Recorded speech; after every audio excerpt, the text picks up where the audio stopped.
just to kind of follow along. And today we're going to talk about email marketing. Before we get started, a couple of things. One is, for those people viewing online, a little bit about SCORE. SCORE is an organization around for now over 50 years here in the desert, which we've celebrated our 50th year anniversary. And it's a group of people who are retired executives that volunteer their time. They've already been successful in their past business and corporate lives, and now this is their way of giving back. The neatest part about this is there's no financial motivator for them to work with you. In other words, hey, it's not like a commission sales or something of that nature. They're doing it because they just enjoy working with you. So the dedication level is a little bit different. I think it's a little bit more passionate driven. And it's also an opportunity where if you need help on, you just name it, any business from, getting a patent, starting a business loan process to, you name it, they're here to help you, and they'll help you as long as you're needing that help in every stage of the way, because their goal is for you to be successful in your venture. Now, it's not just for people starting business, it can be people already in business. It could also be for people who say, you know what, I've reached that end of term and now I want to dispose of my business. There are people here within the total organization to help you get that accomplished.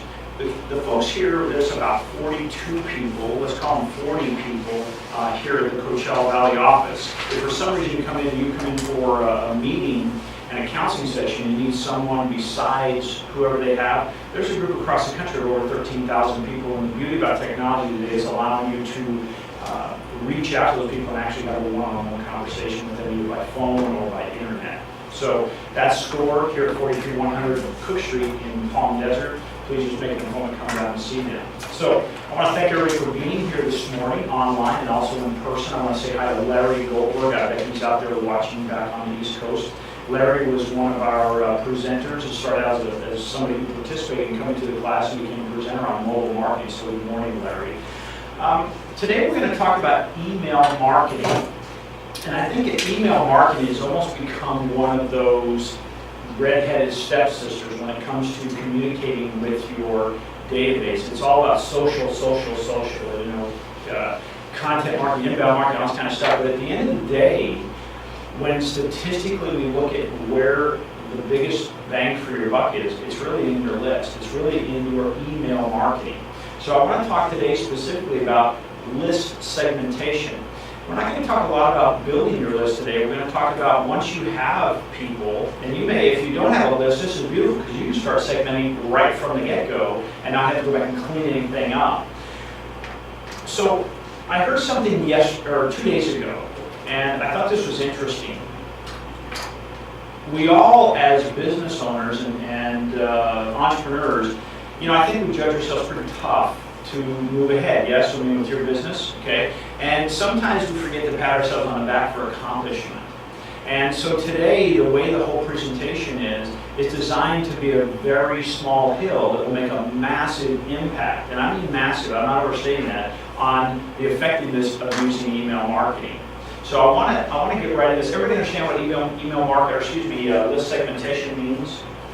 Does that make sense to anyone? Well, could you explain it to me? Yeah, we're gonna get into that. Oh, by the way, Linda, here's a sheet for you. Kind of follow along. Good morning. Good morning. As you're passing by, please wave and take the sheet here. Do it on your own or somewhere. So what does this mean? List segmentation. What do you think list segmentation might mean? Taking a list and breaking it into different audiences that have different needs and that need to be sold into differently. Great. What do you think? I agree with her. Yeah, I think that's a pretty good thing. Let's see what I came up with. So I think of it as I am building my very own social network or social platform, and I can communicate with them anytime I want, ask or offer my tribe, in other words, my followers, opportunities specific to their wants and needs. So you had said exactly that. I just took it a little bit further, saying, here's the deal. I own that social platform. And you've heard through maybe various times where Andrew and I talked about, we don't want to build on a rented platform, or we don't want to build a house on rented land, because just in January, when I say just in January, 8, 9 months ago, it was one of those things where Facebook said, hey, we now have to make money to our shareholders. And maybe they said that behind closed doors, but the reality was they had to change their platform. And all of a sudden, all the work Linda did on building her platform and her attraction process on Facebook went down to almost nothing. And for some of these businesses, Phil, it really almost put them out of business. Because I remember reading articles where some companies like Pepsi decided they were really seriously talking about, hey, we're only going to build on Facebook. And we're going to shut down all their other websites and the whole thing because it was so valuable. Well, if they were thinking that, I guarantee other companies were thinking that, all different sizes and shapes. But at the end of the day, and all of a sudden you can't communicate with your database, it makes a big difference. This allows you to create your own platform. So I want you to think of email lists as not just, well, there's name and addresses in there, but they're really your social network. They're the Linda Starr of Facebook, right? They're the Phil of Facebook. So you can talk to, but here's the coolest thing. No one, without your permission, can talk to them. And you can talk to them anytime you want. How cool is that? So that's what I say is, what I would say list segmentation allows you to do. And you can ask them or offer them something anytime you want. Okay? Now, list segmentation, when we do this, here's some things that I hopefully will inspire you to take that leap and say, okay, I'll start doing some segmentation. What that means is when you send out an email, it increases your open rate by 39%.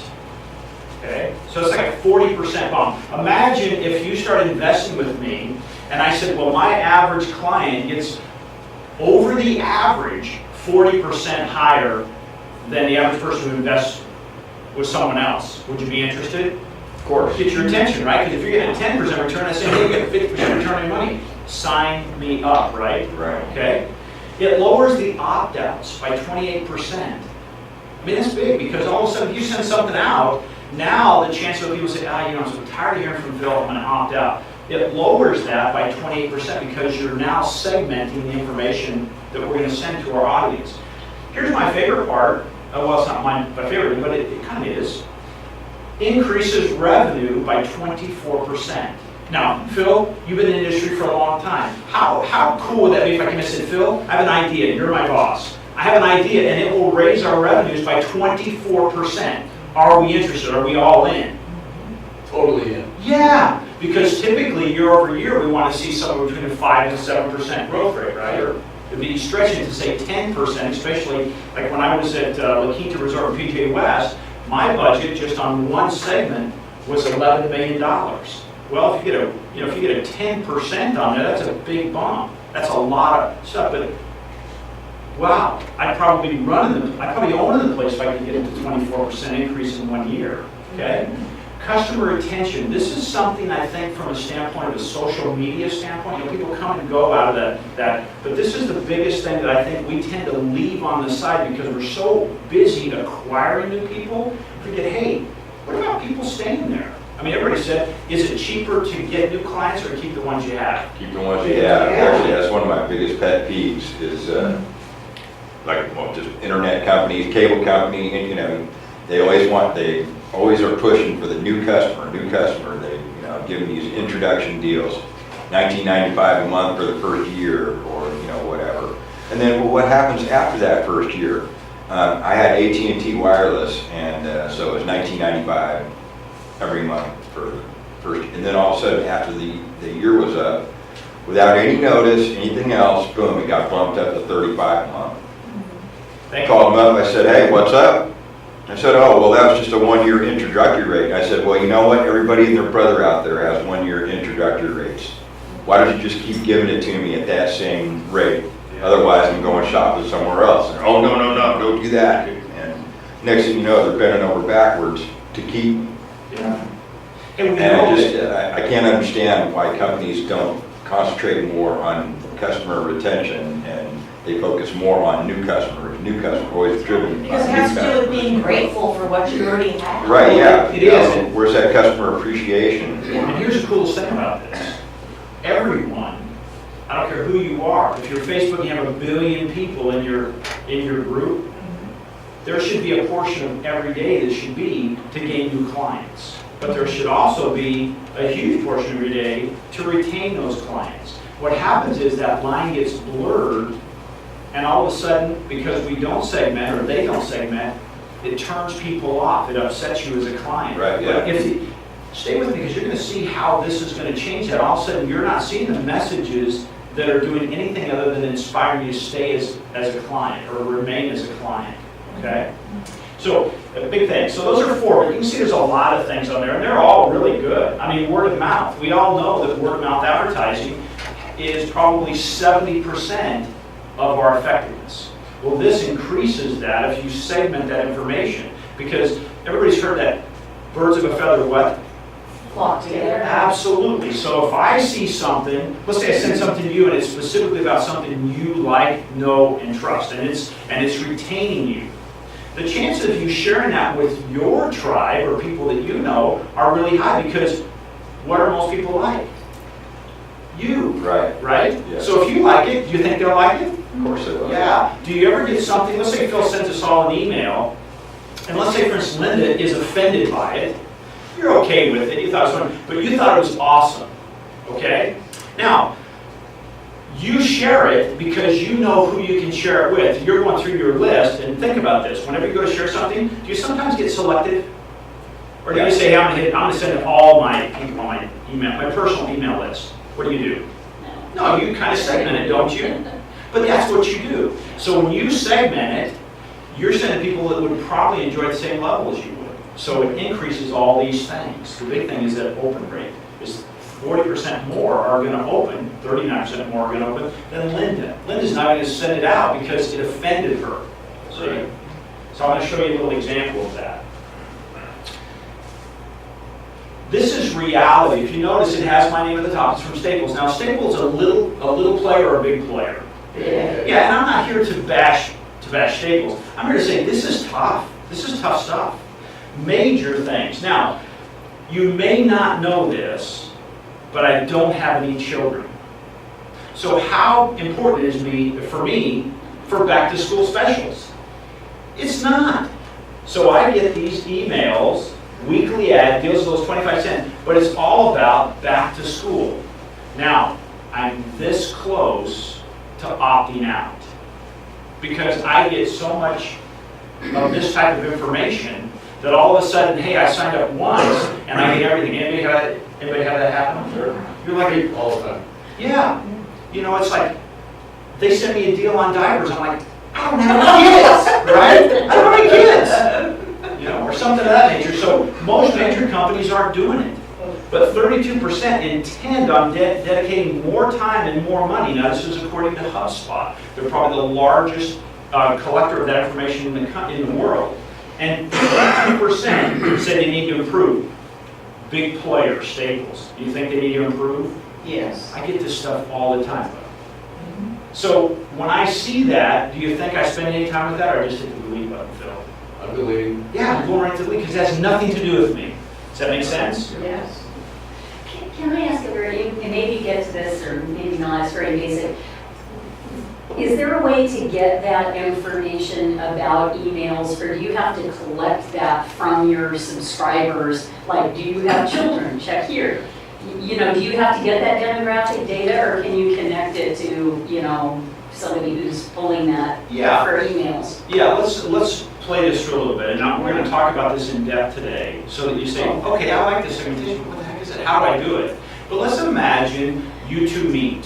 What's the first thing you're going to gather? Email addresses, Well, you're in person. What are you first going to get? What are you going to exchange? phone numbers. Phone numbers, okay. I think I was starting with name. You're a stranger. So, hey, what's your phone number? Have your email. Read, okay, no. What was your name? So as an example, so when you two first meet, let's try again. What's the first thing you're going to exchange? Name, Why?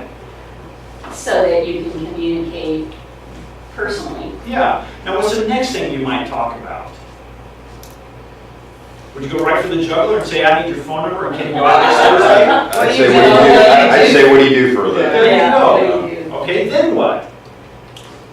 Where do you live? There you go. What else? What are your hobbies? There you go. What's all this doing? Connecting you and seeing where you have something in common. Or, Or, we'll find out. okay. Okay, makes sense. So, the next question is, you must look at my slides. How do I segment my list? How do I segment my list? Here's the easiest and most effective way. Using surveys. Using surveys. Okay? Now, I want to give you a little story about a survey. I used to work at Michigan Country Club. I was a golf professional there, head professional. I've been there for a long time. But then there was a point where I left, but I stayed there as a member of the club. And every year, Club Corporate America, CCA, would send out members randomly a very extensive survey. But they were saying, you know, we have a very low return rate on this. Do you want to have any idea? Just take a guess how many questions were on that survey. 10? 10? Well, if it was low, I think, probably a higher number, because Yeah. people, after 4 or 5 questions, they're like, oh, Yeah. how long is this gonna take? you know? 15 questions. 250 questions. It was like you had to block out a very large portion of time to do this. And it wasn't online at the time. It was, you received it in the mail. It was like a document. And so you had to really sit down, make sure there was a full pot of coffee, maybe your lunch sack was there, and dive into this. That very low return. It's like, do you really need to know that much about me on this situation? That's like an SAT test. Exactly. Exactly. So how do you Yeah. segment your list? You do it with a survey. There we go. But here's the type of questions we talked about. Think of your specific industry, okay? So is gender important? Like sure, I mean, you're selling to mostly females, right? It doesn't mean men would never buy your product, but it's a very small segment of your market, right? For you, who's your gender? Is it male and female? Yeah, a little mix of both, but Okay. more female than males. I mean, I had a situation over the weekend where all of a sudden, maybe you can fix this for me. This is online work. We're turning our fan on at night, we always turn on high because it makes the room more comfortable, and it's like it won't go up. It's just stuck on medium, and it's all remote control. There's no fan pulls. What is that all about? So I said, listen, I'm not crawling on a ladder tonight. So I get up the next day, I look at it, I'm like, I don't know what I'm looking for, right? There's that level of ignorance. I don't even know unless it jumped out and bit me that, hey, I'm over here, I'm broken. I don't know what to do, right? And I'm thinking, well, this is a pretty good, it was a high quality fan. And, but all of a sudden I'm thinking, this thing's like 10 years old. Yeah. But it looks brand new, okay? So I get up and I'm thinking, what could possibly be it? The lights work, the remote control works for the lights, it just won't change speed. So what could it possibly be? So I thought, well, it must be something to do with controlling the speed, right? Okay, so I'm backing into this. But I see this out there, and all of a sudden, there's like 7 or 8 wires coming out. I'm like, okay, that's beyond my level of comprehension. And I put it back and I closed it. I said, I'm going to call somebody. That's right. That's what I'm going to do. You didn't want to get electrocuted, did you? Yeah. So it's like, you know what? The best thing I think a man can give their wife is the name of a handyman they can trust. Because it's really giving ourselves a gift. Remember what I just said, it's a good slogan. That's so right. So for you, Gift certificates. gender may be something that you're going, wait a second, I really thought the women wanted. The women are tired of asking us as their husbands, and not all husbands, so don't hurt me out there. But it's one of those things, it's like, there's this perception that anything to have to do with cooking, cleaning, or cleaning, my wife should know about that, or a woman should know about that. Conversely, if there's something wrong with the car, we should be taking care of it. If there's something wrong with the sprinkler, should be taking care of it. And I think that's a misperception. So think about your specific industry, gender. How about age? Does age play any role in what you're doing? Yeah, Could be. could be. I mean, are you selling your charms to 13-year-old girls, or are you better off selling to 18 to 35? 18, 35. Okay, so age does play a role. So whenever anybody signs up, it'd be important to say, at some point I want to segment that list. So I know that, hey, these are kids still in grade school, they're in high school, they're out of college, something along that line, okay?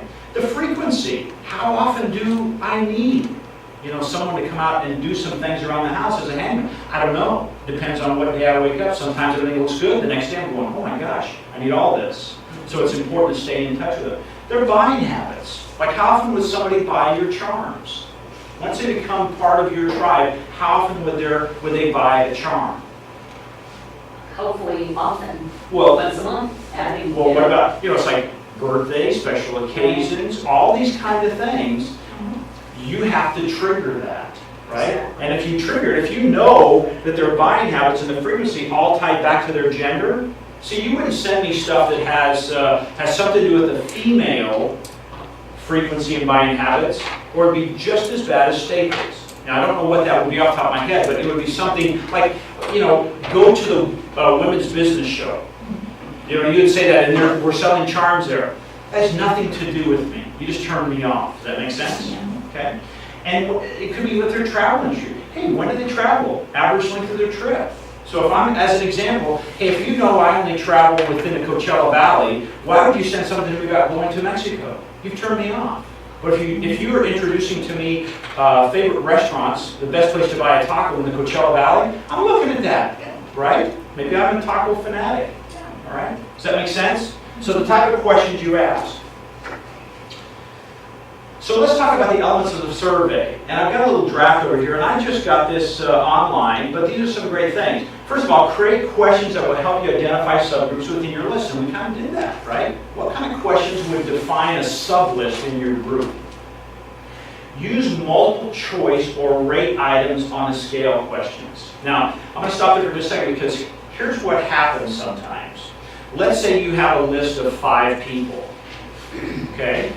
And Ron has a list of 5,000 people. If I ask my list of 5 people open-ended questions, hey, what do you like best about the program today? Right? And I left that open and you filled it in. Statistically, I don't know of any particular survey program out there that could then quantify that and say, here are the results on that. Okay? But if there's only 5 and I get a 50% return, I only have to look at 2. Right? And I can decide by that response. Ron needs to do it differently. He needs to say, hey, there's a check there. Plus, let's face it, I might have caught you early in the morning and you open it up, and if it's just a, hey, check here, multiple choice, chances are you're going to answer that versus me having to write out essay questions, those word problems we had in school, on every question. So think about that. How big is your list? Because there is a time where it's appropriate to ask those kind of questions. Create answer options that represent segments that you could use to build your ideal customer. Think about that. What does that really mean? Create answer options that represent segments that you would think could represent your ideal client. That's segmented. What would you do there?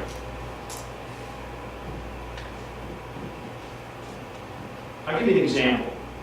Let's say, for instance, I'm teaching golf. Right? And I might ask questions, something like this. Let me ask you, in the next 60 days, what's the most important part of your game that you would like to see major improvement on? And then I would make the list, and I'll show you how to do that. Putting, chipping, pitching, or full swing, or bunker play, right? Choose one.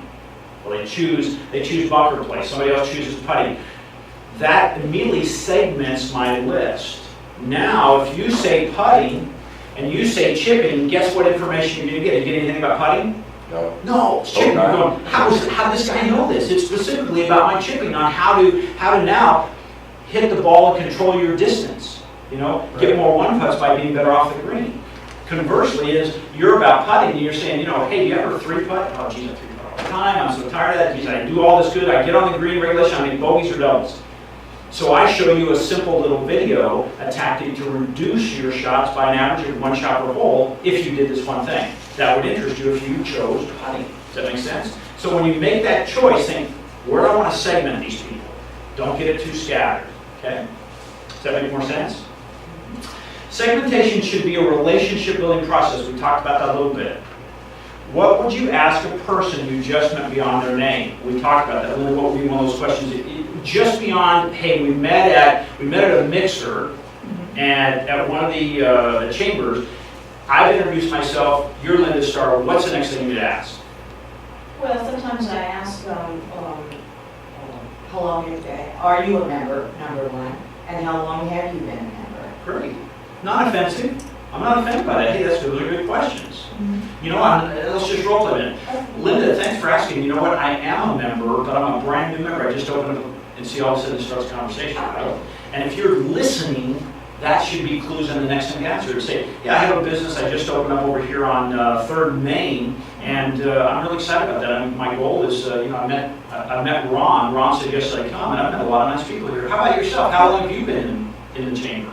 I've been in the chamber for about 20 years. I enjoy being parts of chambers because I enjoy business and I enjoy working with business people because they're very creative. And I just love what the chamber does. It's all about helping people in business. Cool. Now stop right there. Notice what she did. And I'm not picking on you, so I'm glad you did that. Okay. She left me hanging, didn't she, Phil? She told me all about her, which is okay, but did you notice the difference in what I did? You know, I just started the chamber, and I just started here because Ron said, yes, should I get in this? And I have a business over here. How long have you been in? See, there's a call to action versus, you know, you ask me a question, yeah, I've been there about 20 years. I didn't stop. I know, you kept talking about you. Oh. Which is okay. Oh, okay. It should be a give and take. Oh, okay. All right, so what I'm saying? So it's like, hi, my name is Jeff. What's your name? Linda Starr. See what I mean? Yeah. Hi, my name is Jeff. Hi, I'm Linda. Oh, I didn't ask that. I just want you to know me. Oh, okay. Does that make sense? I get it. All right. Okay. It's a call to action. So if I say, Okay. hi, my name is Jeff Harrison. What's your name? Hi, I'm Linda. Linda, that's a pretty necklace. Where did you get that? Thank you. Oh, somewhere. Somewhere. Over the rainbow? So in other words, when you're doing this give and take, Okay. give them something to move them along. Well, what I would have said to them. Stay with me just for a second. Okay. Okay? All right. I'll stay with you. If water stagnates, what does it tend to do, Ron? It's dirty, I mean. It smells. It smells, that's right. So all of a sudden, that relationship, if I just leave them hanging, it kind of starts to stink. So make sure you have something going on there. What's the one question you want to ask? Does that make sense? Hey, you know, I fixed your fan. What other things in the house would you love me to take care of before I leave? Oh, well, yeah, you know, I'm glad you asked that, because my wife was saying that oil stain out in the driveway. Do you do anything like that? Would you like me to take care of that while I'm Right. here today? Yes, I would. Let's do that. See, and all of a sudden it becomes a conversation. Now, did you feel threatened by what I asked you? Huh? No. No, it's just natural, right? Right. But if I say, okay, thanks, and I walk away, it's that next thing. Tell them a little bit about yourself, because now it's like, hey, I've shared my name, you share your name. I share my business, you share your business. But tag it with, by the way, what do you do? So you've been here for 20 years, you probably know everybody. Who's probably the most influential person in this room that I should meet today? Oh. I'm brand new, I just moved to the valley. Would that be an appropriate question? No, she doesn't know anybody, she just moved here. This is her first meeting, but she's been in the valley and in that chamber for 20 years. She probably has some perception of who the movers or shakers are. Okay? You know, some of the things you're just saying are from the principles from Dale Carnegie. He's my brother. I know. Yeah, no. He's my uncle. We're related, I knew there was something strange going on here. So let's talk about this survey, as soon as this catches up. As I said, it's build a relationship, but I want you to become an expert at one-question surveys. Remember, how long was that survey I took with Mission Hills and Club Corp? 250 or so. 250 questions. Do you think I'd be more likely to respond to a one-question survey? Yes. Yeah. You know, there was a situation where it's a study done by our attention span. She's almost lost my attention span. About our attention span. And they say this is how it works. For every year of our age, we gain 1 minute in attention span up to age 20. So by age 20, I want you to think of 20-year-old kids, okay? No offense to 20-year-olds. Do they have a 20-minute attention span when you're trying to talk to them? No. But I guarantee you, when they're doing texting or they're engaged in a game, they're all in. In fact, they can't even hear you speaking. They don't even know you've left. They don't even know a sonic boom ripped out the garage, That's right? my nephew. Because they're into this deal. So their attention span is there. So we need to make sure we focus on what they're excited about. One question. Plus, here's the thing. How long does it take to answer one question? 10 seconds. It took about 3 to 5 seconds, right? A lot of times what you'll do is when you put it into the headline, you know, the headline of, hey, what's going on? I have a 1-question, 30-second survey I need your help on. And it's from somebody you know, like, and trust. Would you likely to open that, Phil? I'd be a lot more prone to opening that than when I get a phone call, say, like, conduct a survey, bang. Yeah, okay. So again, we want to be experts at 1-question surveys. I want to move into something called tags. This is where we start saying, hey, there was a period in my life where I worked in the mail room. I did mail, right? Because it was from high school to college, and my best friend, his dad was the postmaster, and they needed temporary help. And it's imagine, I get this big bucket of mail, like, oh my God. But then look at them up in front of me, and we'd have to separate it. Same thing here. Oh, this address goes in that box. I don't send mail to that box if it doesn't correspond with that address. Tags are the kind of same thing. We're going to think of it like a name of a group of friends. Sometimes these can be misleading. Like, oh, geez, tags, meta tag. But you're just dividing your group. That's all you're doing. But the difference here is when someone comes in here in your email and they take this survey, the question is going to help start to define what box they go in. Does that make sense? Okay. So if you ask age, give a range. Are you 18 to 28, 29 to 35? Now, if your group is ideal from 18 to 35, guess what? I'm not going to segment that anymore. If my ideal group, as an example, your ideal group is, let's say, 35 to 60, I'd put that up there. And I'd put anybody younger than that, but I would try to say, hey, this is my ideal segment. Remember the question about saying, hey, we want to drive them, we want to guide them to get into our ideal list. But we want to do it with the age there. Does that make sense? Looks like that was, okay. I did have one question. Is there a law about targeting children under 13? It seems to me that I saw that there's some sort of thing that you're not supposed to target. I think international standard or something. Yeah, I can't really speak to that. I'm not an attorney, but I will check that out. It would make me think, hey, you know what? I want to make sure to put a disclosure on there if you're under a certain age, that you have a parent or guardian. You know, if you're going to sell something, just to make yourself safe. But I checked the canned spam laws. It's pretty, you know, there's a 250-page thing, but I checked that out. Okay. What kind of a question could she type into Google to perhaps get that question from someone who works in law? Same question she just put in there. Same thing, just Yeah. that? Is there- I'll be able to track it. I don't know if I'd work on it. I think I changed the word target. If it's email, you need to have permission to send them an email. If you don't have permission, they can take you to court, and for each offense, it's an $11,000 penalty. So if you have a large company sends out 100,000 emails and 1,000 people basically complain, they take that $11,000, not per incident, but per each 1,000 people that do it. Most companies are out of business, small companies, if they do that. So they're very careful about your spam emails. Now, we're talking two different things here a little bit. She's talking about underage, I like know. 13 and under, Yeah. and you're saying you can't do spam in general. Yeah, right. You're both correct. Yeah. Okay, you're both correct. So if you ask age, if you don't really want people in that younger environment because you know they're not making that decision, make sure you keep it above 18 years old. Right?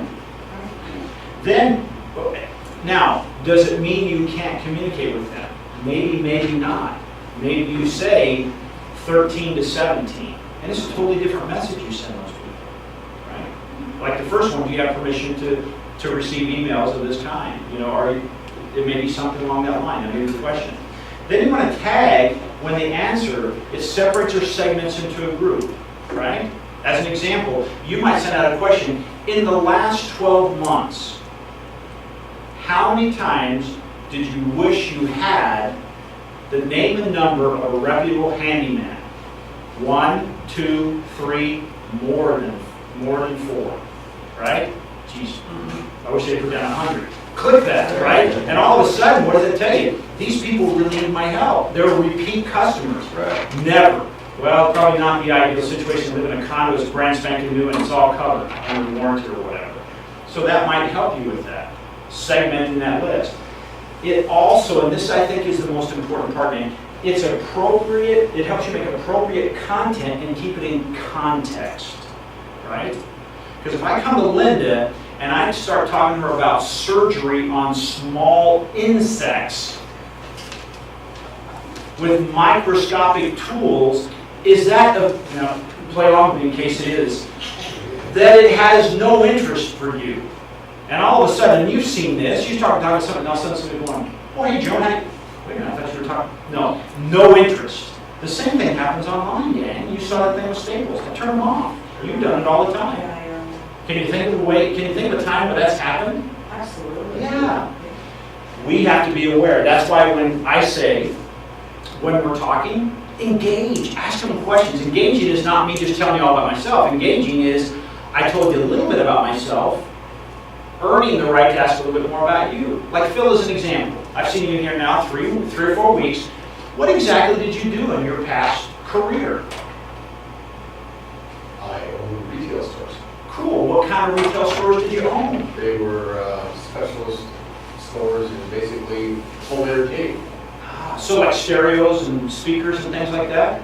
No, kitchenware and serveware, things that especially families would be able to entertain with. Cool. So how long were you in that business? 33 years. Wow. Now, how many of you know more about Phil in that 5 seconds conversation we knew 10 seconds ago? I do. But we've seen Phil come in, give his time, volunteer with sport. I now know more about him. If I needed something along that line, do you think I'd seek Phil out? You bet, because I realize he's got 33 years in the trenches. He probably knows a little bit about having the right dinnerware during a particular type of party, right? Sure. If I said, hey, I have a bar mitzvah coming up, what should I have? Well, he could probably guide me through that. Does that make sense? Yes. So that's where we want to have appropriate content in context. Okay? And so many times this doesn't make any sense. So this is a sample, and I'm just going to show you how many of you think sometimes you're going, wow, to set up a survey online can be expensive and it can take time and I don't know how to do it. Anybody? Okay. So what I did is I took a second and I said, well, you know what? I'm just going to make one. This is about a 7-minute. Let's make sure it works. There we go. It's about a 7-minute video I made yesterday or a couple days ago. And it takes you from start to finish. So we're just going to walk it through. Let's hopefully have enough sound. We have a good internet connection. And I show this to you to motivate you, inspire you, going, hey, if Jeff can do it, I think I can do this. You're created with the name for your first survey.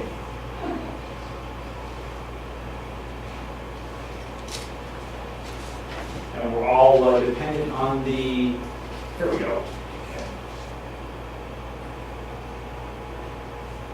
I'm curious, are you going to have this up on your website later, or do you have it up? This video, Yeah, if you'd like this video, just to refer back to. yeah, if you'd like that video, you can certainly just send me an email. There's on your sheet at the bottom, there's my email address, and I'll just send you the link for this exact video. You can watch this. I'm concerned that we're not getting any sound. Are they turned on? There's a switch.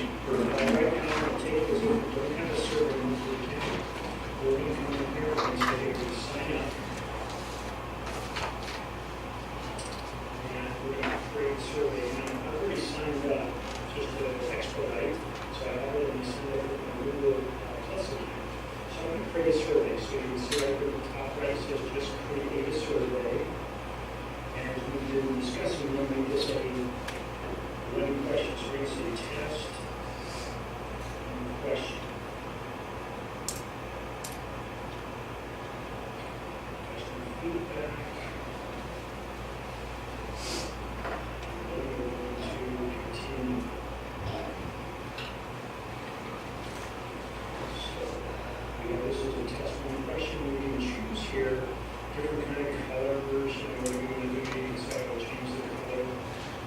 If you didn't hear this at the beginning, it's called Survey Monkey. Survey Monkey. So here we go. We're ready to go get things started. So we're going to add a page right a question. We're going to add a page. Now, if you notice, it says we can edit the page. So let's say we edit the page information. So we're going to show the title of the page. Let's call it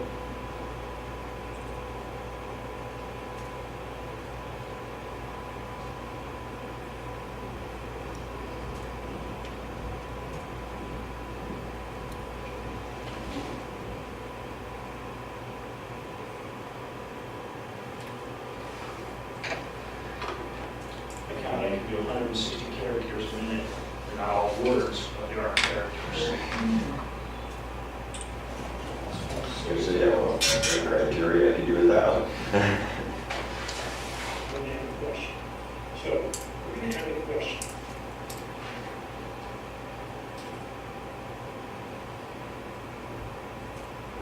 And I purposely didn't edit this because I wanted to see really what kind of time was needed to devote this to make it work from the very beginning.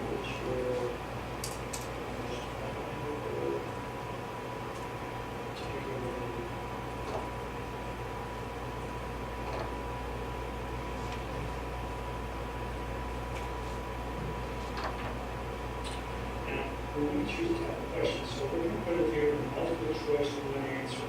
So this will be a multiple choice and one answer. Let's see.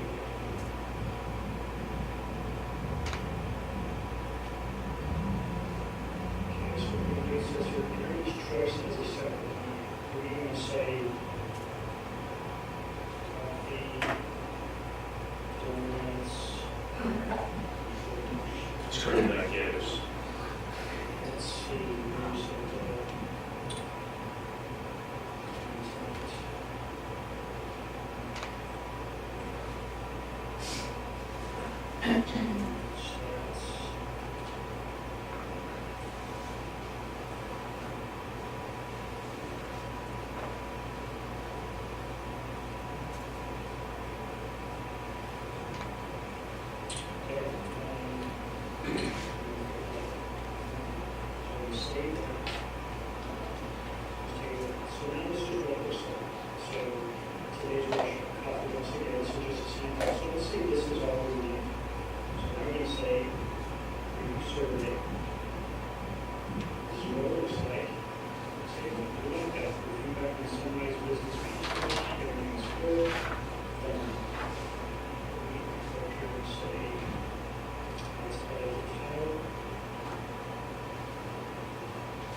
I'll stop right there for just a second. So, how long did that take me to do that?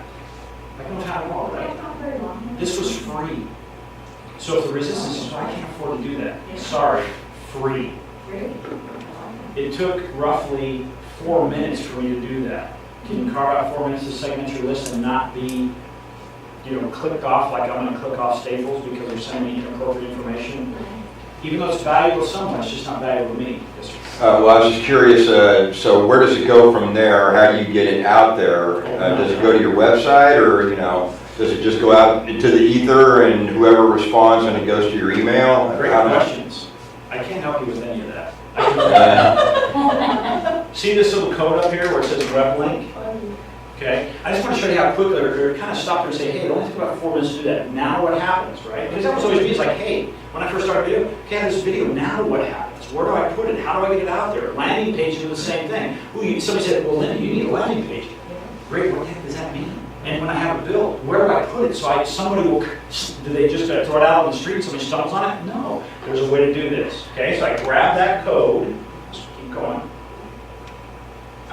copy that.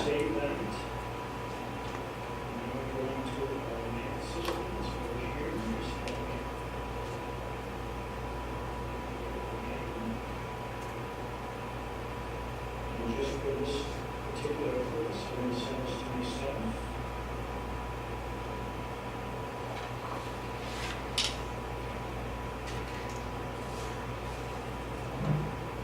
Notice what I said, take a brief survey. Okay, at least it's not, please grab lunch and help me with the survey.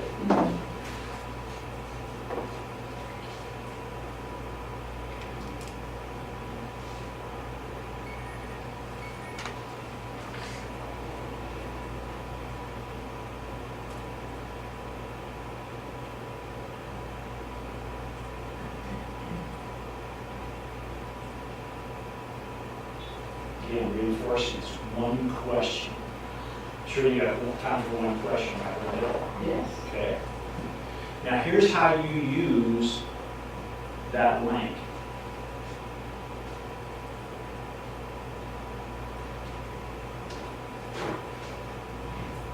Sorry, I was gonna type.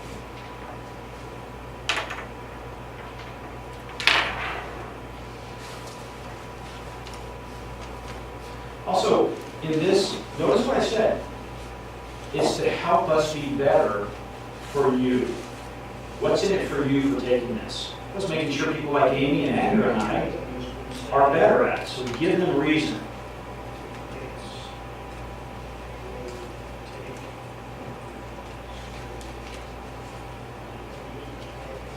So this is where you highlight it. This is the important part you want to know about. So I'm going to highlight this. And this is where I'm going to stick that web address. I'm going to test it. There it is. Okay, does that make sense? So I highlight, it's called hyperlinking. I put a comment down there. Yes, I want to take that survey. And all I want you to do is you're going to copy it, hyperlink. You're going to put that web address on there. And then you're going to send it out to your list. And that's really what I wanted you to see there. So you can see now I have that web address up there. And now what happens is I receive it and it says, hey, the same thing. Will you take a brief survey? I need your feedback. So that's what that's all about. How long did that take? To this point, about 7 minutes. Anybody not have 7 minutes? No, You have a don't have question? 7 minutes. Yeah, with security and things, do you find any resistance to clicking on a link like that, or should there be, or does it need to have a disclaimer about it being, a secure link, or, because I have to do that in my, emails to click so they can go choose which one. I think that's important. Now I want you to think about, who are you talking to? Who am I talking to? As an example, if I walked up to Linda and say, Linda, you have a beautiful smile. Oh, thank you. Will you take me to breakfast? Absolutely. I mean, that's a little. Good. Amy, I won't be here this afternoon. But that's what has to happen. I'm sent to a list that they already kind of know, like, and trust me, right? Plus, I just didn't put, and we've all received this, where it's a random code that shows up in your email. I never, ever, ever open that, even when it's from someone that I know, like, and trust. We've given them a reason. Hey, this is a brief survey. It's from SCORE, segmenting your Sunrise Business Mastermind. Is to help the presenter be better for you. Please click this. See, so I just didn't leave it there. I explained it. So basically, you're doing the same thing by doing that. I would never start out with a survey that I don't know anybody, that I know no one. It wouldn't be something I use to build a list. It's something I want to use to segment my list. Does that make sense? Great question. Okay. Plus, you're probably using some sort of a list building generator, like Constant Contact and Zillow and the Monkey Mail or something like that. Survey. There's another person like that, but I know with Constant Contact, some of the other ones, if you're already using that to go to your list, they have that survey built-in feature. Yeah. So people do trust when they get something from Constant Contact, they trust it. I got Infusionsoft, I have it in my video program. So here's just a little recap. Segmentation, good. It's not just, I don't think it should just be an option anymore. It should be something you say, hey, this is part of my program. From now on, every time I do this with my list, I want to have a segmentation. If you said, hey, now, once a month, after you've sent some of the content out there, you segment a little more. You say, hey, now I know the majority of my people that are in my list are females. Geez, let's find out what their age is, right? And then you start finding content that's appropriate to them to send information out for that type of gender and age. Now it's like you're speaking to them. Does that make sense? Mhm. The next one is use surveys.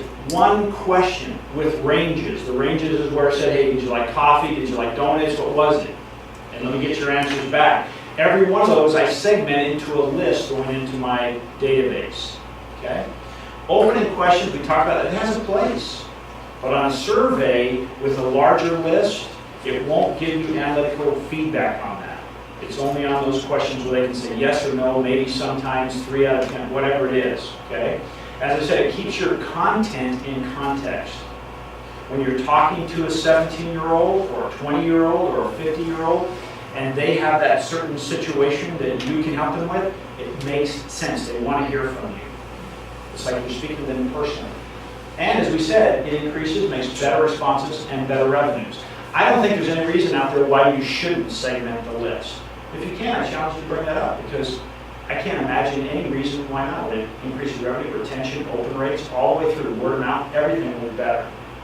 Except the items that were supposed to go down, which was opt-outs. They went down.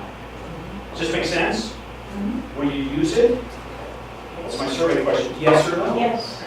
Yes or no? Working on it, There was more options. Yes or no? Oh, yes, I will use it, Good. once I figure out how to get the other things in place and rolling. Okay. Now, oh geez. Oh, no, I did it on purpose. People remember, make decisions based on differences, not similarities.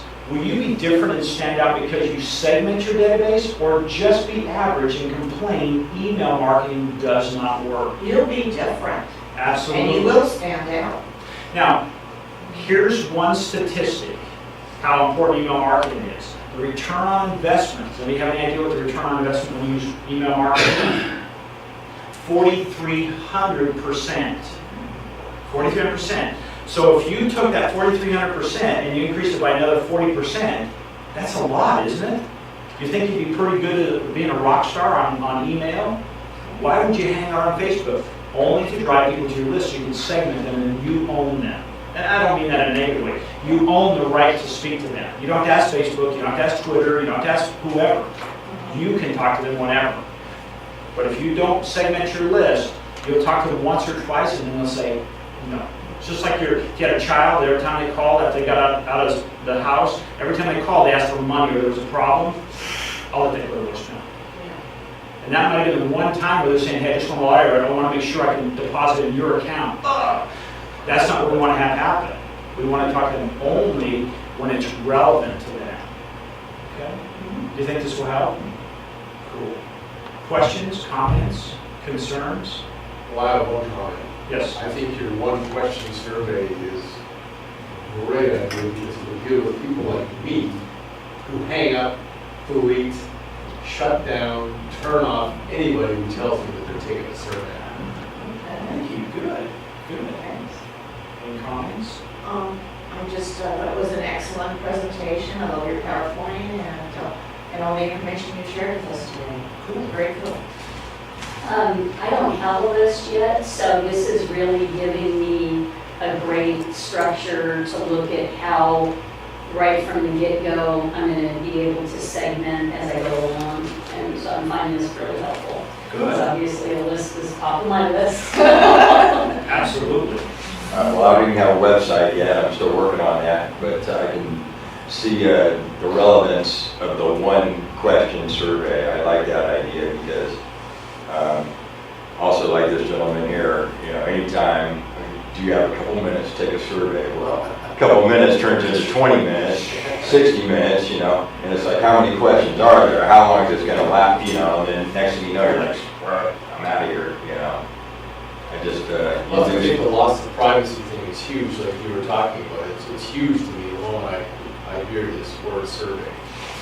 Right, yeah, exactly.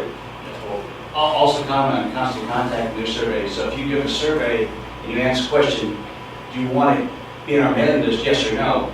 I can go back in and get the information of which email account said yes, which email account said no. So you get a lot of information from that way. And also we do surveys. We do them here at the store all the time. Our evaluation is a survey. You just do them online. I find it better here. And for the most part, very few people write something down, but they'll check boxes. So don't give them a lot of choices. You have to, of letting them be creative. You know what I mean? Here's one final reality. Remember, you're getting that data back. How much time do you have to go through and sift through how valuable or non-valuable information is if you had a 10 or 20 or 250 question survey? If I have one, how long does it take me? It's either, and if I do not break that down, it's either a yes or no, right? Do you like chocolate or do you like vanilla? Geez, it looks like 47% of my people like chocolate, 53% like vanilla. But now I know. I can talk about recipes with vanilla ice cream with that group and chocolate. I don't have to spend a lot of time on it. Because data is really cool until it becomes overwhelming. And then it's like, there's that thing from Fidelity that comes in my mail about once a quarter. I'm like, crap. I just file it. I'll get to it someday. Someday is never, I just keep throwing it away. Great for starting fires in the window. No offense to Fidelity.